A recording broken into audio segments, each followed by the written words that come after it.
வணக்கம். மகர ராசி அன்பர்களே, உங்கள் ராசியை 7ஆம் பார்வையாக சூரியன் 17ஆம் தேதி வந்து பார்க்க போகிறார். ஆடி பண்டிகை அன்னைக்கு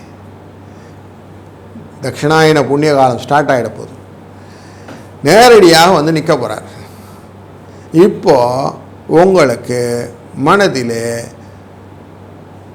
பொருள் வரவை கொடுத்து கொண்டிருந்தவர் அப்படிங்கிற போய் அலைய விட்டார் சார் அப்படின்னு அலைச்சல் ஜாஸ்தியாக போகுது இந்த மாதம்.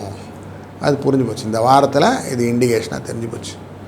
புதன் ஏற்கனவே உட்கார்ந்துருக்கிற இடமான 7ஆம் இடத்துல வக்ரகதியில் அமர போகிறார்.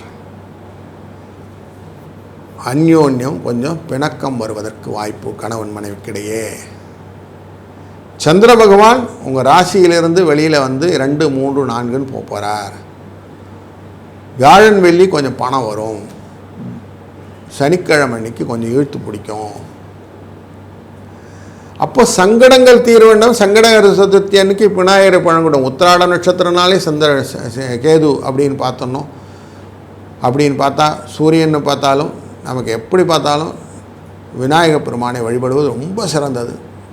மகர ராசிக்காரர்களாக நீங்கள் விநாயகர் வழிபாடை சங்கடகர சதுர்த்தி அன்னைக்கு செய்யுங்க. உங்கள் வாழ்க்கையில் நல்ல முன்னேற்றம் கிடைக்கும். அதுபோல் காலாஷ்டமி அன்னைக்கு பைரவரை வழிபடுங்கள்.